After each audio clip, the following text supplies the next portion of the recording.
Shot, he scores! And the Ballers win! Helena is no longer undefeated! I'm not superstitious, but I am a little stitious. Barons win! Barons win! Cody Jansen stopped 92 out of 95 shots, including a penalty shot in overtime. Somehow he still only wound up the third star of the game. You like that? Jansen has a heart. You're smoking crack!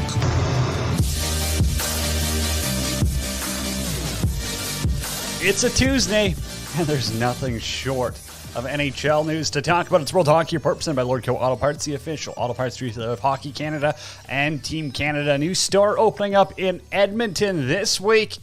And you got to make Lordco Auto Parts your go-to auto parts store since 1974. Lordco, they've been a trusted supplier of quality aftermarket auto parts and accessories. Shop owners, automotive professionals, and do-it-yourself vehicle owners know it's the place to go for fast and knowledgeable service. Check out the new location on Calgary Trail Northwest. And don't forget to stroll through its in-store truck center for the latest truck accessories and high-performance parts. The doors are open 7 days a week.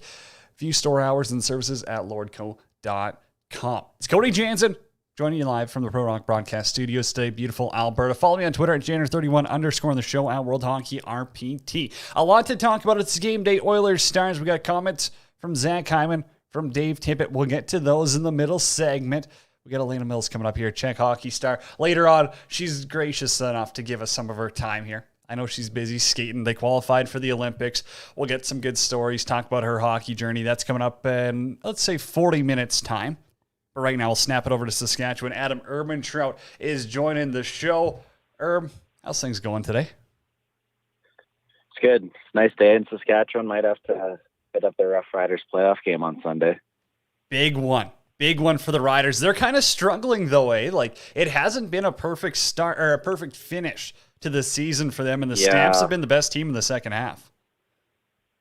Yeah, I think the Riders lost 3 or 4 linemen from the last year they played. So I think that's a huge issue, but I mean, nothing beats a packed mosaic. I'll take that any day of the week. That's a fun atmosphere, eh? Oh yeah. The best. And like, it's crazy. Like watching a game like in Toronto or something, there's like 5,000 people there. And then it's crazy. It's gotta be crazy for the players too, just going from place to place and then going to Regina and being like, oh shit. Well, I saw something like, I think Montreal, they averaged like 8,000 or 9,000 fans a game this season. That's tough. That's terrible. Yeah. I mean, there was Elks games where there was, 8,000, 9,000, asses in seats, and that's tough, but they just cleaned house. I mean, president, CEO, GM, head coach gone, full changes needed. You got to do something a little bit better in the CFL if you want to keep putting asses in seats and keep moving forward. But this is a hockey show, and there was a lot to talk about. Let's start with Saturday's game. Oilers, they beat the Hawks at home. It's their second straight win. They do play the Stars tonight. But I want to get your thoughts. Stuart Skinner, that's his second straight win. He gets the call once again tonight. Is this flash in the pan? Is this legit? Are you seeing potential for him to stay with the big club all season? Yeah, I definitely think there's potential. I mean, the first game he played or whatever against Winnipeg, or I guess not the first game, but the Winnipeg game kind of turned some heads, and he didn't have a chance on that Ehlers goal. And then the Chicago game, I know it was 4-1 Edmonton after the first period, but there is like kind of 5 minutes into the game, he made 2 or 3 really good saves on Patrick Kane and DeBrincat to kind of solidify that. And I think he finished like 31 of 33 or something like pretty good like that. So yeah, I mean, he's been awesome. And, clearly Dave Tippett sees that Edmonton kind of needs to find a goalie. And you look at the last, I think, 10 Stanley Cup winning goalies, they've all been homegrown goalies, whether it's, Jonathan Quick, Matt Murray, Marc-Andre Fleury, Braden Holtby, any of those guys are all homegrown. So the whole trading for a goalie, I'm not sure how well that works. You remember Ryan Miller getting traded to St. Louis and having that not work out. So yeah, I mean, if you could develop a homegrown guy and let him run with it, I think it's good so far for Skinner. Are you worried a little bit that Koskinen might be getting too cold? I know they only play the Coyotes, and the Coyotes aren't a good hockey team, but is there a little bit of concern in your head that maybe he's going to be a little rusty coming into tomorrow night's start? Yeah, there's always kind of concern. I mean, but at the same time, you look at it, he's played 10 straight games or kind of 10 and 11 games the last 2 years, and he's held his own. I mean, I think Jason Greiger had the stat where he's letting 7 considered bad goals in 10 games. But yeah, I mean, there's concern, but against Arizona, you get him back in there and then see what happens. But clearly, I think Tippett sees something with Skinner, and that's why they're riding with him right now. Well, obviously, they see him in practice every day, and that's the thing where everyone's kind of going, why do they keep going back to him? This is after the Buffalo and Detroit thing where it's kind of like I either send him down or actually play him.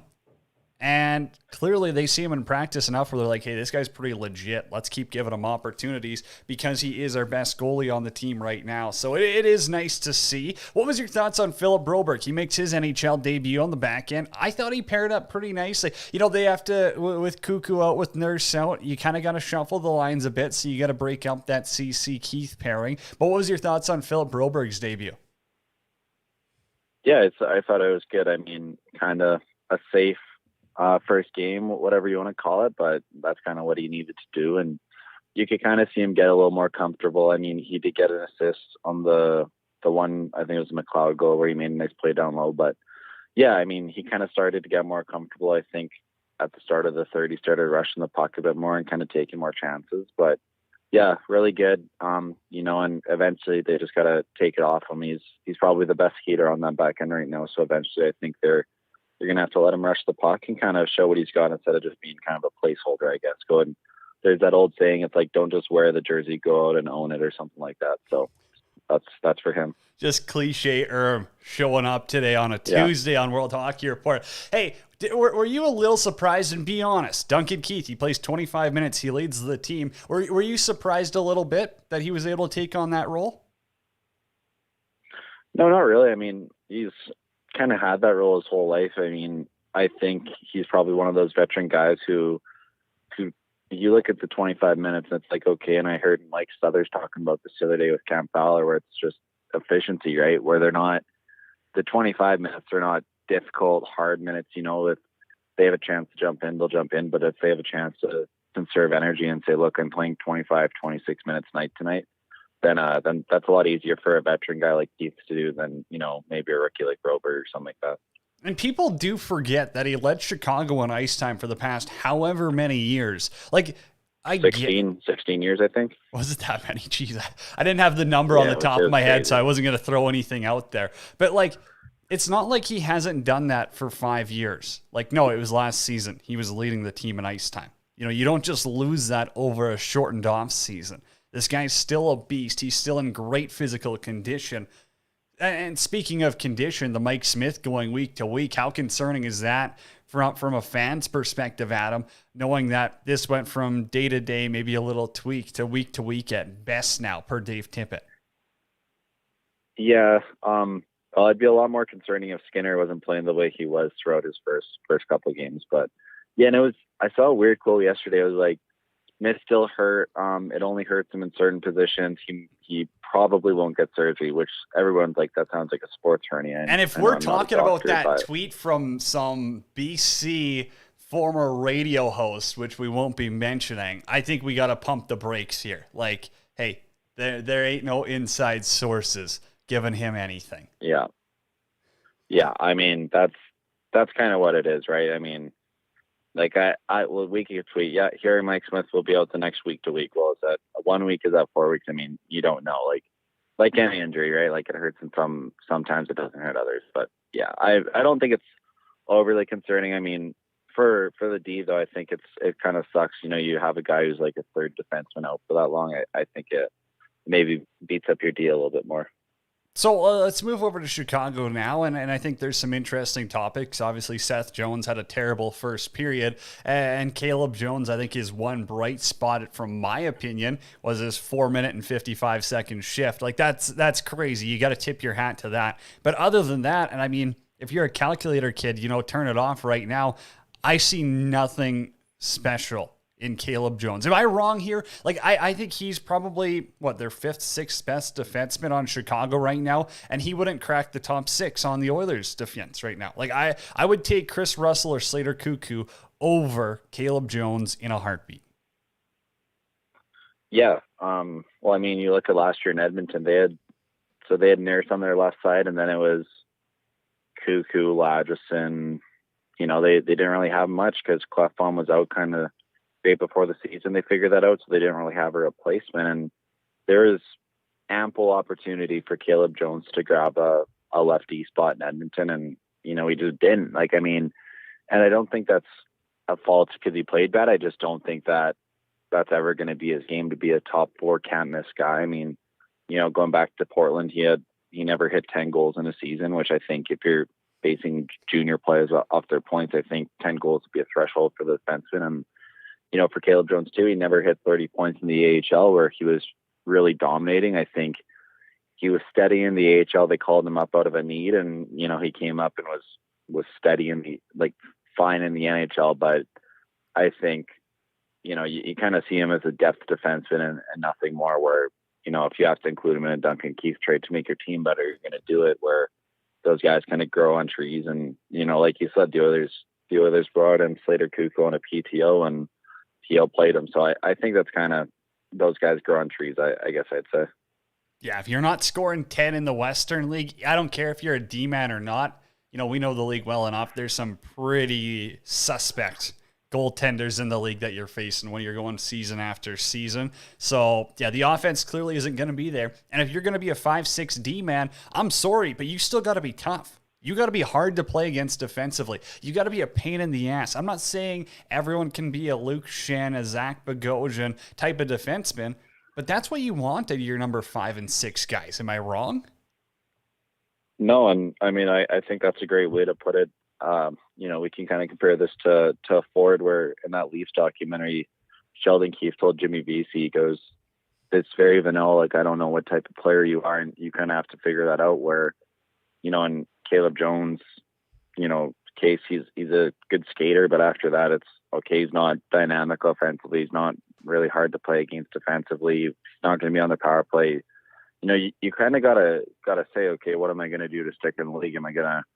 And I think Chris Russell might be a perfect example of that, where he had 70 or 80 points in junior a couple of years in Medicine Hat, and he got to the NHL and said, okay, I can't play this way. I'm just going to eat pucks and block shots. And I think he's made a really good career out of it. But yeah, I think that's what a lot of guys struggle with, where they're point guys in junior, they're good junior players, and then they get to the NHL and they kind of have to classify themselves. There's only a very certain few, and they're usually lottery picks, who can kind of go and say, okay, I'm going to be a points guy here.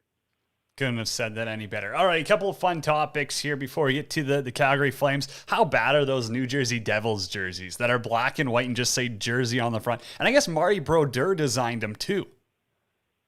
Oh God, yeah, they had like something with the stripes too, where it was like, this is, I forgot what it was, but yeah, they're kind of poking fun at themselves now. I saw that they're making a hat that just says hat on it now. I think that's kind of funny, but for the most part, I mean, I think anybody who's ever thought of the Devils would be like, oh yeah, they'd look sweet with a black jersey if you just kind of reverse their regular red ones and put black on it, maybe gave them some red pants or something cool. But yeah, I mean, I think a black jersey that's like actual has their Devils logo on it and just as a reverse of their colors, I think would be quite a bit nicer. If you were running the NBA, what would your punishment for LeBron James be? For that kind of like half-ass sucker punch and then just absolutely hiding behind your teammates? Yeah, I think it's more than, like, he should have got more than whatever the other guy got, because, what was it, Isaiah Stewart or something like that? He was running across the court like a maniac, but, I mean, for good reason, too. LeBron completely elbowed him in the face. I mean, anybody would be that mad. So I'd give LeBron probably 3 or 4 games. Are the Buffalo Bills frauds? I don't know. I I like watching the Bills, but if you watch them, I mean, they can't run the football. They can't stop the run. They have Stephon Diggs at receiver and then not really anyone else. So they got some work to do.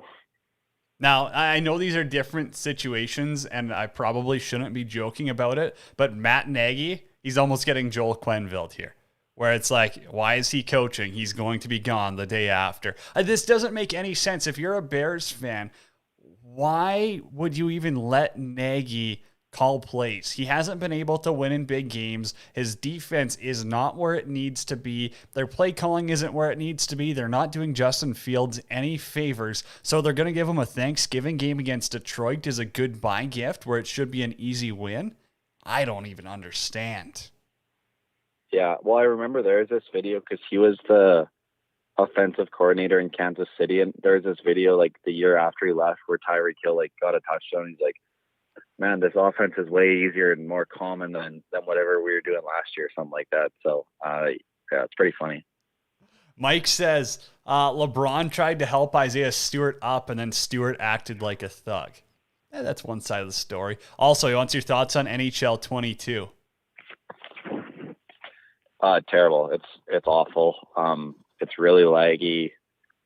There's like, it doesn't look like in the past games, they were kind of trying to replicate like an NHL and NBC broadcast, which I actually thought was pretty cool. Like it kind of makes you feel like playing a real game. And this is like arcade mode where they're showing like stats inside the face-off circle. And then this random commentator pops up and is always talking about these superstar X factors where it's like, oh, Draisaitl has an assist rate because he has the tape-to-tape X factor. But yeah, it's terrible. And I just find the game kind of laggy, and the ice looks like a frozen pond that you just flooded with water. Like, I mean, my outdoor rink looks better than the ice that was on NHL 22. But yeah, I don't think it's good. I mean, I think they've gotten away from making the game look realistic and kind of focusing on making it like an arcade game.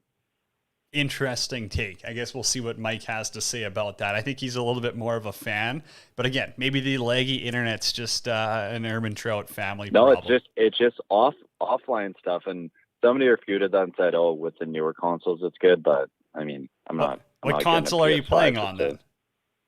I have a PlayStation 4. I guess the PlayStation 5 is better, but there you go. You gotta ditch the GameCube and get with the times. Apparently, yeah. Okay, quickly, I got to get your thoughts on Flames and Bruins there, because you got a hot take on the Bruins, but I also want to know your thoughts on the Flames too, and are they kind of legit? Like, do we have to admit they're legit? I don't know, man. Like, you know, they might be for real. Legit. Yeah, like I think it's tough because that Colorado series is just burned into my mind where it's like, okay, like we're the number one seed by a couple points and we got rinsed in 5 games by Colorado, and the series wasn't close at all. But yeah, I mean, that team I think was trying to play a little more offensive, and this team obviously is playing some Daryl Sutter hockey. I mean, they got 7 shutouts in 19 games, for Christ's sakes. Like, that's pretty wild. So I'll say they're legit. I'll say they figured out how to win games. I mean, they're kind of rolling 4 lines and 3 defense pairs. And I mean, both goalies have been really good. Obviously the Daryl Sutter hockey plays a factor, but Markstrom and Vladar have both been good. And just getting guy like Mangiapane, I think he has 15 goals and 2 assists or something like that. So opportune scoring, Brad Richardson kind of playing a 4th line role. I think they've kind of figured it out, but I mean, I'm going to compare them to the Islanders where it's like, hey, they play these games and, you know, they look good. They win 2-1, but eventually you're going to run into McDavid or Draisaitl in playoffs where you just don't have the firepower to match that. Yeah, the team that got swept in 4 straight by the Jets. I'm sure Flames fans are real scared of them. Hey, Boston, the Ullmark trade. He didn't have a good game against the Flames. I think we can all admit to that. But they also gave up Dan Vladar, who just shut him out. Do you think this is kind of an organization that maybe hit the panic button on the goaltending situation? Maybe didn't evaluate their goaltenders correctly? Like, you don't know who to point the arrow at right now, but a Swayman-Vladar pairing seems like that could have been something legit for them to fall back on once Tuukka Rask is gone. Instead, they locked up Ullmark to what, a 5x5? Ugh. Yeah. Yeah. I don't know. Like I read the article that kind of refuted it, where it's like, we're never going to go with the Swayman Vladar pairing. I mean, Swayman kind of caught lightning in a bottle towards the end of last season and played well for them. But then Vladar, I guess he only had like an 870 save percentage in 5 games. So it's not like he really proved himself. I don't know. The Ullmark signing kind of screams we didn't know what was happening with Tuukka Rask. We owe it to the Bergeron Marchand kind of era to keep on going for it. So they signed Ullmark, who actually, I mean, he had really good numbers in Buffalo last year, given the team he was on. He played really well, but it's kind of a waste, because when Tuukka Rask comes, like, and I don't know what type of trade protection that Ullmark has, but when Tuukka Rask comes back, he's not coming back to sit on the bench, and then you're going to have $5 million wearing a ball cap every night. I mean, that's kind of the wild part, where it's like, okay, if Rask comes back and by all accounts he's coming back to Boston, he's going to play, then that's $5 million wasted. You know, where Boston, if they have problems on the left side of their defense, they could sign Jake McCabe, or they could have signed a second line center or something like that, where, you know, they can actually play. So yeah, a little bit of mismanagement on their part, but we'll see what happens, I guess. Okay, I got one more for you before I let you go, and it's the Mitch Marner Athletic article. I don't know if you read it or saw it at least, but he said the biggest difference, and he has turned it on. He had a slow start, but he has, I think we can all agree that he's kind of changed his game. But he said one of the biggest things is he's off social media now.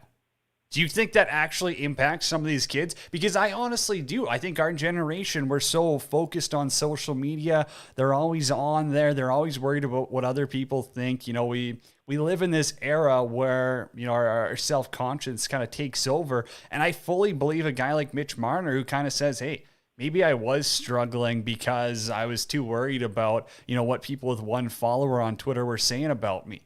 Is there any validity to that? Yeah, I think there is, for sure. You know, and it's so crazy because, you know, if you're reading that stuff, then you have even more people in your ear. You know, I'm sure it's nothing that Kyle Dubas or Sheldon Keefe or any of the coaches hasn't told him, but as soon as you start adding more people in your ear, and then I'm sure his dad's popping off and his agent, this and that, you know, eventually it just gets to be too much when it's all you're ever seeing and hearing, and you go on Twitter and you get tweeted at that you suck, or that, you know, you need to hit more than, you know, maybe you take that really to heart and you go out there next game trying to run around like a moron instead of playing your game. So yeah, I think that there's definitely validity in that. And, you know, I've seen other people in other sports say, yeah, we deleted everything and, you know, we feel so much better. So good for him. If it's working, we'll see kind of what happens down the stretch here. Appreciate you taking the time. Maybe a couple of in-person pods soon. Announcement to come. Yeah. Hey, have a good one. Yeah, you too. Adam Ermentrout right there, World Hockey Report Insider, giving you all the information and analysis. Mike, I see your questions. I don't think that's Aaron asking them, so I'm just going to say Mike, AM Drive. Be sure to go check out their show Monday to Friday. I'll get to those after the break. It's World Hockey Report presented by Lord Auto Parts. We're on 12 Ounce Sports.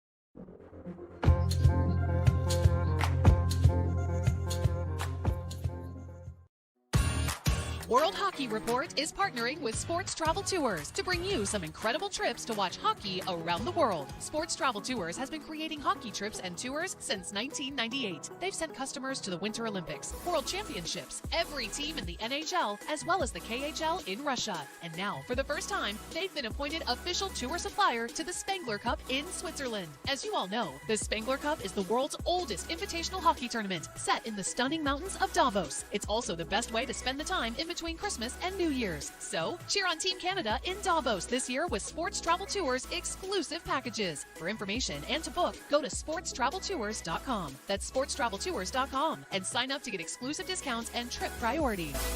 The NHL season's underway, and DraftKings Sportsbook, an official sports betting partner of the NHL, has an unbelievable offer to celebrate the greatest sport on earth. New customers can bet just $1 on any NHL game and win $100 in free bets if either team scores a goal. Doesn't matter if it's a one-time clapper or a deflection, however they light the lamp, you're going to win. If the sportsbook isn't available in your state yet, DraftKings are not going to leave you empty-handed. Everyone can play for huge cash prizes all season long with the DraftKings Daily Fantasy Sports Contest. DraftKings, they're giving all new customers a free shot at millions of dollars in total prizes with their first deposit. Download the DraftKings Sportsbook app now. Use promo code THPN. Throw down $1 on any NHL game and win $100 in free bets if either team scores. This week, one puck in the net nets you a big win with promo code THPN at DraftKings Sportsbook, an official sports betting partner of the NHL. Must be 21 years or older. New Jersey, Indiana, Pennsylvania only. New customers only. Minimum $5 deposit, $1 wager, one per customer. Restrictions apply. See DraftKings.com/sportsbook for details.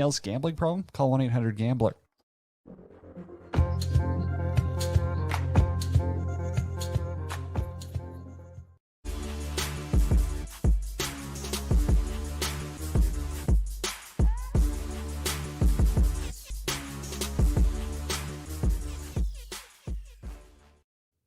What we do here is go back.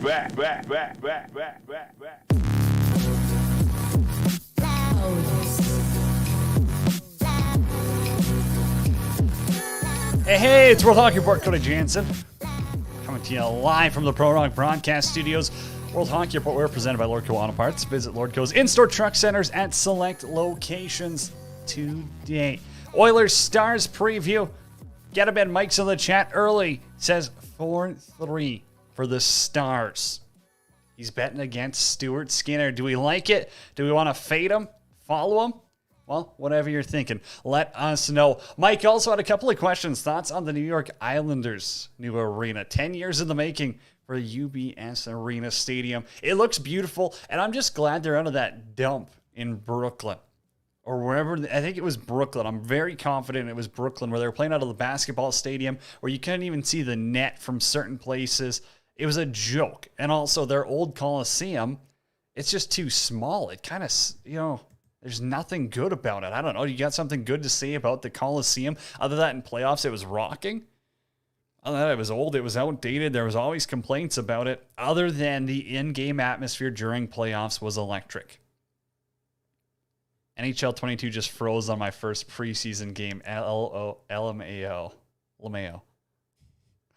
That's what Adam was saying. He said, hey, maybe PS4 is the issue. Again, I'm not a gamer. I don't have these answers. But if Adam's saying it, it's a pretty trustworthy source. I will have to go with that. Again, get in your Oilers Stars predictions right now on YouTube or on Twitter at World Hockey RPT. We'll get to a couple of your thoughts as well on the jerseys. Just got to load up the Twitter feed, of course. Give us your thoughts at World Hockey RPT. We're also coming to you live on 12 Ounce Sports, Facebook, Twitter, YouTube, Twitch, Zingo TV, channel 761, and everywhere else under the sun. And if you miss any of the show, download the podcast at the Hockey Podcast Network, and be sure to use the promo code THPN if you're using DraftKings. Sign up, the official betting partner of the NHL. Are the Calgary Flames legit? Also, I want to know your thoughts on those jerseys. The jersey that New Jersey just came out with. Oh, man. I got a lot of thoughts to get to as well. Here's some comments from you on the Stuart Skinner situation. What should the Oilers do? High Priest of Oilers Magic says, I think the team is in a holding pattern. Principal Skinner could be the number one, I think. And if he is, that solves a lot of problems. It'd be a real shame to have to break up this team right now. I don't know why you'd have to break up the team. Again, he's 23. I don't think we need to put him into a starter's role that quick. What move actually makes sense? This is from Spike. It says, what move actually makes sense for them, though? They have no cap space, and moving Koskinen $4.5 million alone doesn't get them a number one goalie they need. So you're talking Koskinen, a player in picks for who? Fleury, signed free agent Rask, Ullmark. Rask signs with Boston. Is that enough to win? Ullmark's not an option. It's not even an upgrade on Mike Smith or Koskinen, or really Skinner at this point. Free agent Rask, he ain't coming to Boston. I'm not sold on Korpisalo either, Spike. I'm not. Frankly, I don't think Korpisalo is the one to move the needle in Edmonton. If Marc-Andre Fleury's going to come, I think that's the most viable option, although he's 4-0 with a 960 since they changed coaches. So what? You're going to give up. You're going to have to probably move Koskinen's contract in there to make it work. You're probably going to have to throw in a prospect or two. Like, you might have to move a Bourgault. You might have to move a Holloway. You probably have to move Konovalov.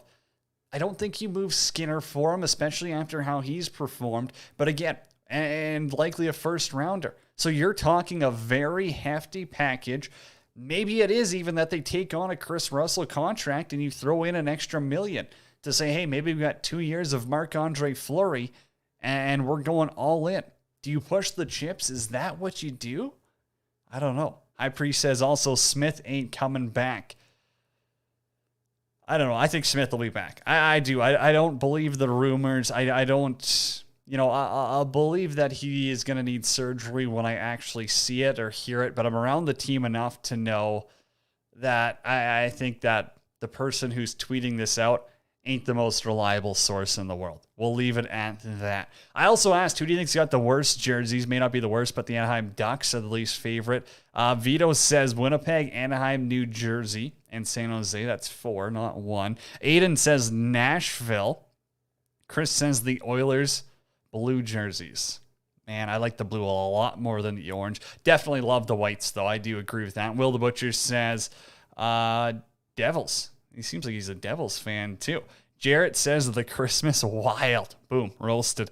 The University Hockey Project says no different than Minnesota slapped on. I think this is for a different comment, but he threw it on there.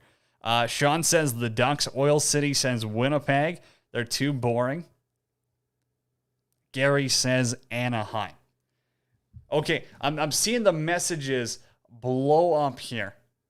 And again, this is from Minor League Rando. He's breaking some news here and tagged me in it. He said Elmira is 100% getting a new team for the 2022-2023 FPHL season. There's your Federal Hockey League news. Broke it on the show. And this in Brockville, I guess they want to get a team as well in Brockville, Ontario. They already have a CCHL team. Yeah, CCHL team. It's a junior A team there. They already have one, so I don't see why you would need or want a Federal Hockey League team. Like, it didn't work out in Cornwall. I really don't see it thriving. Is Brockville the perfect market for a Federal Hockey League team? I don't see that being the perfect one. But also, we got some beef, and I got to talk about it. The West, I'm not going to drop names here, but the Western Professional Hockey League trying to take over. And they're also, first thing, they just blatantly lied. Called them out on Twitter already for that. They said, our goal wasn't to have hockey for our league was always set. That's their wording, always set to start next year. Well, per their website, and it's still up there in July, they said that Las Vegas Millionaires are going to play in the 2021-2022 season. So were you always set on starting in 22? I don't think so. That's just number one. But also, if you look at the people involved, and I'm not going to drop names, you can do the research yourself. You can really, really do the research yourself. The people involved have been involved in former leagues before. Everyone knows what state. It's got a nice big M that starts it. There's multiple leagues that pop up. There wannabe pro leagues. There's a lot of connections. Do we actually think that these people are going to put a viable pro league together? They're going to Billings, and they're having it play out of the Centennial Arena, which is an absolute dump. It might seat 200 people, 250 people max. They had a Tier 3 junior team out of there. That was fine. They can't even get rights to go play in the Metra. The big rink where a legitimate pro or high-end junior hockey team would be playing out of. They're not playing out there. I get it. That's future ideas. They think they're going to grow to that level. But just think about travel costs. To go from Vegas to Billings, Montana. We're not talking about major airports here, people. Billings ain't a major airport. Just think about how far away that is. How much that's going to cost them.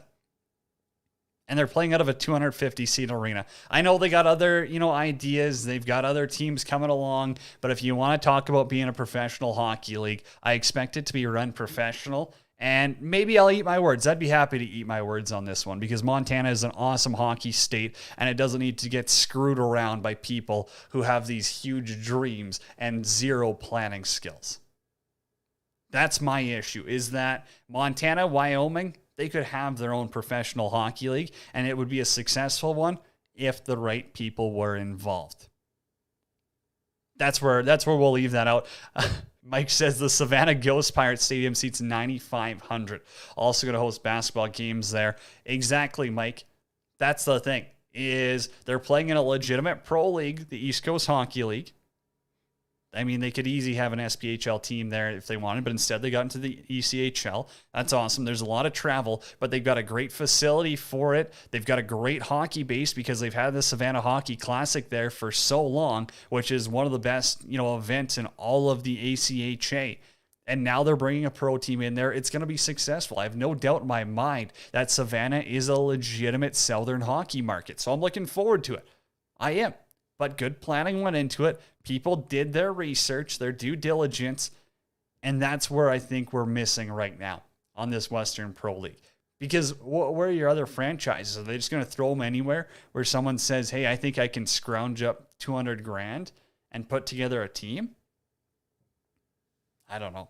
It'll be interesting. Interesting to hear a little bit more, see what guys are going to be told they're getting paid. We'll see how many paychecks bounce back or don't get cashed. That's my nightmare in the hockey world is, if you're going to do something, follow through with it properly. Don't fold after a year or two. Don't get people's hopes up. Don't piss around with these fan bases and stuff in Billings and Montana where there's good people there. I hate to see if something like that goes downhill. Alrighty, Oilers Stars predictions. Get them in the chat at World Hockey RPT, of course. If you want to get it right, maybe we'll chuck you some tickets your way. Hey, we got a couple of comments here. We are going to get to them. Dave Tippett, he spoke about the goaltending earlier today and a couple other things. No, we talked a lot about what we want to do tonight and tomorrow night, so we'll go Skinner tonight. He's played very well the last two games, so we kept him going, and then probably Koski tomorrow night. You've repeatedly talked about the maturation with Stewart, and is this another opportunity, getting That's exactly what it is. You're going to come in here, start of a road trip against a good team, come in and see if you can do the job. He's got lots of confidence in what he's doing right now, so it's just another good test for him. Zach Hyman as well. He was asked, and he kind of broke down into some of the scoring issues that maybe Jesse Puljujärvi have, but he said they're getting a lot of chances, so that's fine. He talked about the road trip, kind of the grind, and just in general, this team continuing to excel and not staying stagnant. Yeah, I think so. I think that obviously we're a really skilled team. We have really high end skill, and in order for us to be the full package and to complete a full 60, we have to bring work ethic, and we really have to get the pucks first, and then we're a very hard team to beat. So just got to continue to build on it. What aspects of the game on Saturday would you like to see more of here tonight? Yeah, I think just getting the pucks first. I think just outworking the other team. I think that's the key for us is if we're working and we're matching the work ethic of the other team and outworking them, then we're going to have success, and we're confident in our ability to score and just playing sound defensively in front of Skins tonight. So I think what Hyman said holds a lot of weight, where it's not just, okay, we're confident we can outscore teams. He also throws in, we think we're a sound defensive team, which is something Edmonton hasn't been able to say for a long time. So I think you really have to put some weight into that. But also talking about, hey, the road trip, the last one, wasn't exactly how we wanted. We want a better one. We got 3 games. You got Dallas tonight, you got Arizona tomorrow, and then you got Vegas in a couple of days. So it's not an easy road trip by any means. But again, if you go 1-2 on this road trip, it's an absolute failure. There's no reason you shouldn't be getting 4 points out of this road trip. 3's a minimum. You should be getting 4 if you're the Edmonton Oilers and the best team in the Pacific right now. Also, before we go to commercial break here, this is from Chris Peters. This is developing. It's a story, trigger warning, sexual assault here. Sources have expressed concern over the USHL's appointment steward in Omaha, Josh Mervis, regarding his previous coaching ties to disgraced coach Chico Adradas. Investigators learned of the connection Monday, and they are reviewing it. Again, it's a long, in-depth story. If you want to reach in, dive into it, Chris Peters has an awesome article about it. There is a lawsuit going on by 4 former players against Adranas, accusing him of sexual assault, even though none of them knew each other at the time of the alleged assaults. So these are things we don't want in our game. These are things we need to do better. These are things that, the USHL clearly didn't do their due diligence, and it's a terrible look on it. It is. It's a bad look on the league to put someone in that position of power when, there's a lawsuit. And it's not just a lawsuit of, hey, they might have stole a couple $100. No, this is serious. This is real life shit. And the USHL didn't do their job investigating. Who they're putting in charge behind the bench. These are players 20 and under, 16 to 20, 15-year-olds if they're getting called up. We have to do better as a hockey world, and it all starts with doing a little bit of research, putting some time and effort into it. The USHL, they failed. They failed Omaha in this situation. And I guess we'll see where the development goes. Great reporting by Chris Peters, of course. Already, they recently qualified for the Olympics, and we'll hear from their star next, Elena Mills. This is World Hockey Report. I'm Cody Jansen. We're brought to you by Lordco Auto Parts. We're back after a quick timeout.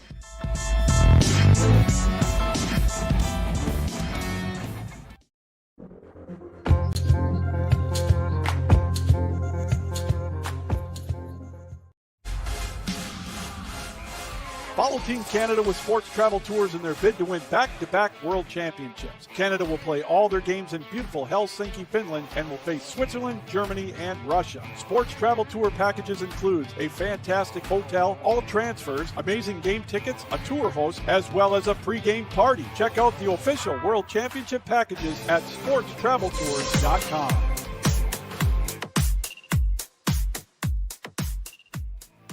The NHL season's underway, and DraftKings Sportsbook, an official sports betting partner of the NHL, has an unbelievable offer to celebrate the greatest sport on earth. New customers can bet just $1 on any NHL game and win $100 in free bets if either team scores a goal. Doesn't matter if it's a one-time clapper or a deflection, however they light the lamp, you're going to win. If the sportsbook isn't available in your state yet, DraftKings are not going to leave you empty-handed. Everyone can play for huge cash prizes all season long with the DraftKings Daily Fantasy Sports Contest. DraftKings, they're giving all new customers a free shot at millions of dollars in total prizes with their first deposit. Download the DraftKings Sportsbook app now. Use promo code THPN. Throw down $1 on an NHL game and win $100 in free bets if either team scores. This week, one puck in the net nets you a big win with promo code THPN at DraftKings Sportsbook, an official sports betting partner of the NHL. Must be 21 years or older. New Jersey, Indiana, Pennsylvania only. New customers only. Minimum $5 deposit, $1 wager, one per customer. Restrictions apply. See DraftKings.com/sportsbook for details. Gambling problem? Call 1-800-GAMBLER.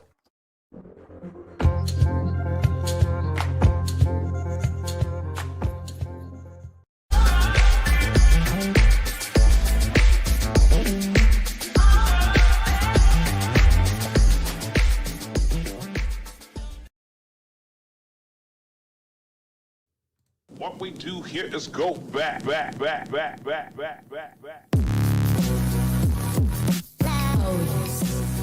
World Hockey Report, we are presented by Lordco Auto Parts. Find a store near you at lordco.com. Second store coming in Edmonton. And be sure to check it out on Calgary Trail Northwest. The absolute best. It's the absolute best. Come on.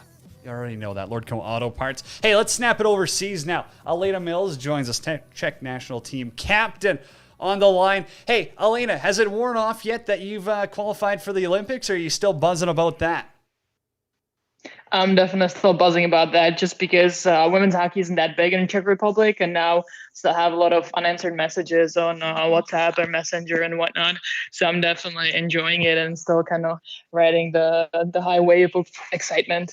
Now you say it's not that big, but I was seeing some of the videos. I mean, you qualified in your home country too. That's cool enough. Chomatov, I'm probably going to butcher it. I spent 2 months in Czech Republic. I wasn't any good at hockey, so that's as good as my Czech's getting today. But you got to play it at home too. Like, how awesome was that, being in front of some home fans, having that little boost to get you over the top?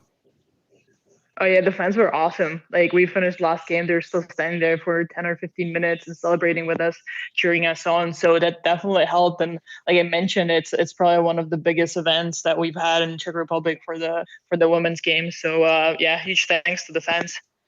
So let's go back to the World Championship. And I feel like, correct me if I'm wrong, but I feel like that's really where your team got a little bit of a confidence boost saying, hey, we can play with some of the best teams in the world. Maybe all the scores in a full 60 don't go your way, but there has to be some belief, Elena, that after that World Championships in the bubble in Calgary, you're saying, hey, we're good enough to, compete in the Olympics. We're good enough to qualify for it. How much momentum did you take from that? I think we definitely took a lot of momentum, and I think we've been going towards this for the past year and a half, ever since we got a new coaching staff. And I think at Worlds we still had that underdog mindset, and we didn't quite believe that we could play against some of the top teams. But playing, for example, against Finland, and yeah, we ended up losing 1-0, but we definitely felt like we were in a game. We were no worse than them. So I think that gave us that confidence boost, but also taught us what else we have to work on, and that helped going into the qualification. So after Calgary, I mean, how did you feel about your own game? Because I feel like for you, everyone on TSN's talking about you in Canada. I mean, you had some nice snipes. Let's not sugarcoat anything. You tore it up a couple of games. For you personally, how do you feel about your game? Like, obviously, it's tough going through COVID as a hockey player, but you didn't miss a beat. Yeah, definitely. Actually, I think it kind of worked to my advantage. And as far as the sniping goes, that definitely have to attribute it to our assistant coach, Max Markowitz. So he deserves the credit there. He's worked with me every day all last season.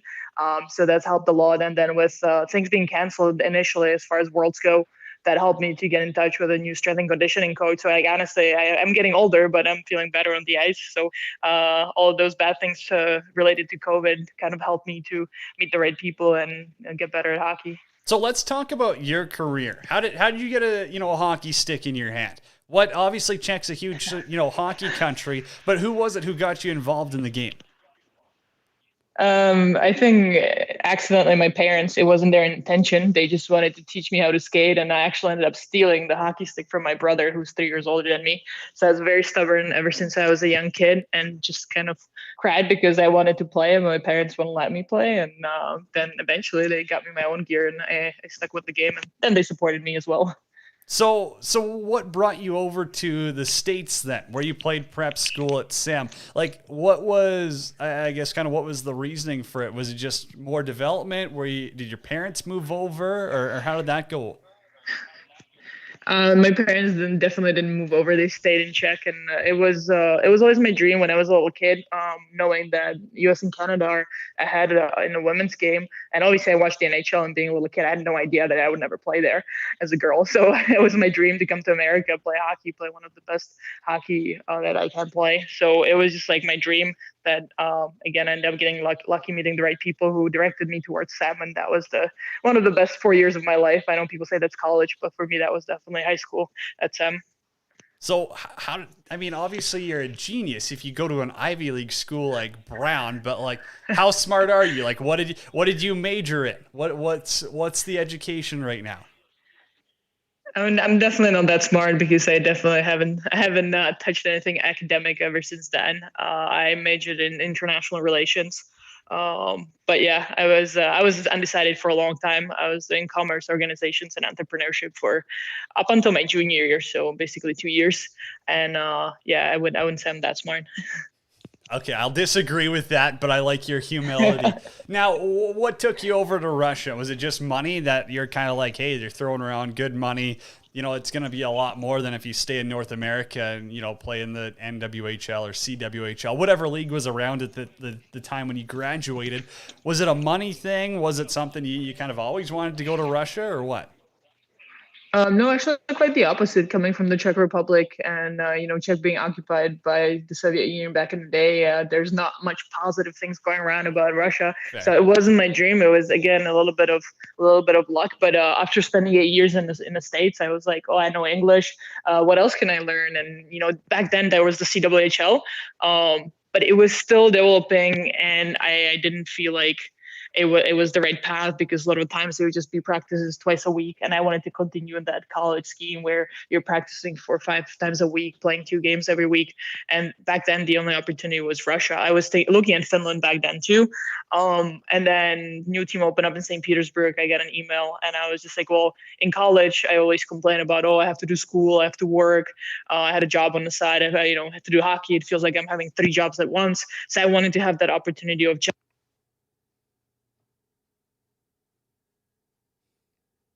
might have just had her cut out. We'll try to get her back. It's interesting. She did go over and play in Dynamo St. Petersburg. After that, maybe we got some Czech Wi-Fi issues. But I mean, Elena Mills. Can you hear me now? Oh, there we go. We got her back. You cut out. Okay, what did you hear? You cut out a little bit when you were talking about going to Russia, but I just want to ask, I mean, how sick of a city is St. Petersburg, though? Like, obviously, there's 2 in Russia where if you're there, you want to be in them, and that's Moscow and St. Petersburg. So what was it like living there? It was awesome. It's still awesome. My husband lives there. I live there. So I go back as much as I can.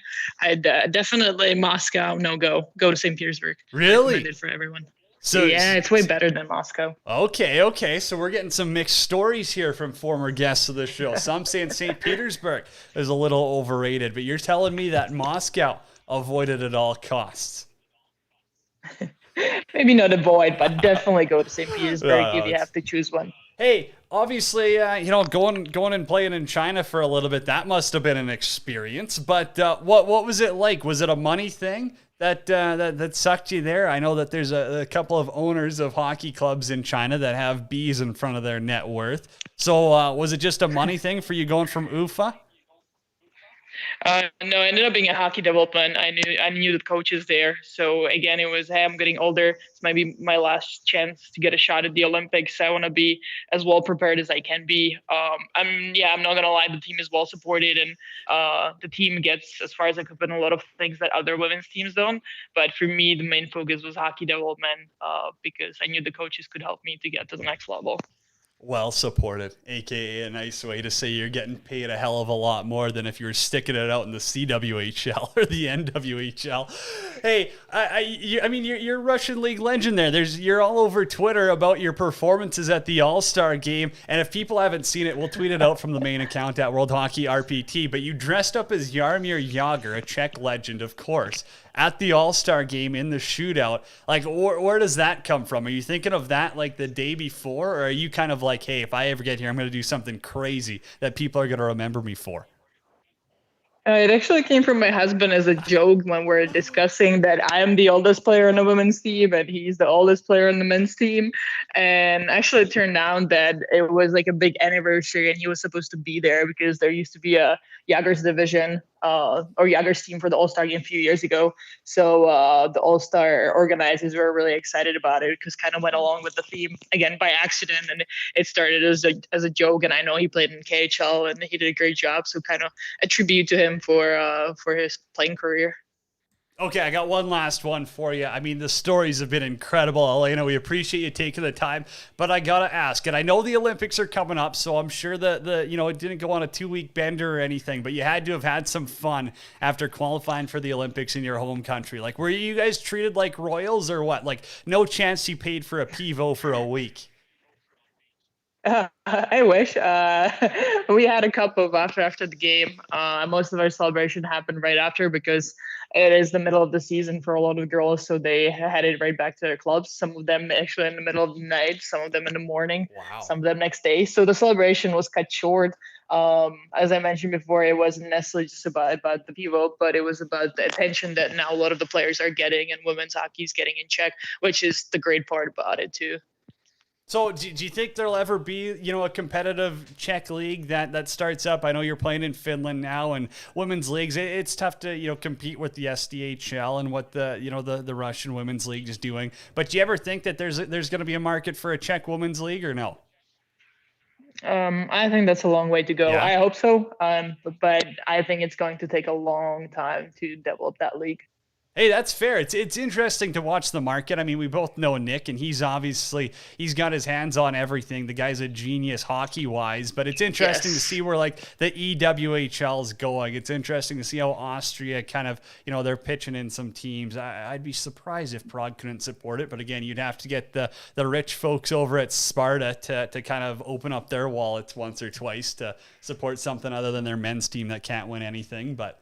Well, maybe you can help me to give them a call.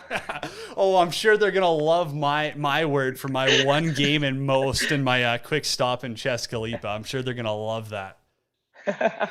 Elena, thank you so much for hopping on the show, though. We appreciate it. Best of luck at the Olympics. Can't wait to watch you, and hopefully you can have some success there and win a couple of huge games on the biggest stage. Thanks a lot, Cody. I appreciate you having me here. Elena Mills right there, Czech national team. She's the star, let's be honest. And they're qualified for the Olympics in their home country. That's awesome to see. That was a good guess. It's always fun. You can kind of shine some light on the women's game and the positivity. And you can hear it, in what she's saying is, hey, we don't get that much attention in our home country. So it was really cool for her. You can tell it was special. It meant a lot for them to qualify in the Czech Republic. They're going to the Olympics. Mike says she's a legend. Mike, I'm telling you, go look her up on Twitter. You're going to see some of the funniest videos around. She definitely is. Thomas Mills is in the chat. Wow, Thomas, I've got a quick guess of who you are. But no, we appreciate everyone tuning in to World Hockey Report. We got to wrap it up, though. Huge thanks. If you missed any of that Elena Mills interview, go download it on the Hockey Podcast Network.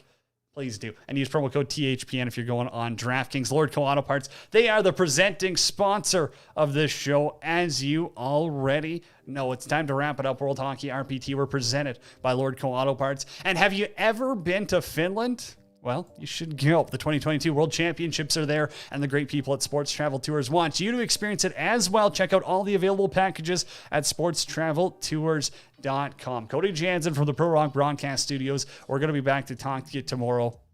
Same time, same place, 12-ounce sports. Everyone, as always, it's the theme that will never get old. Be kind, be better.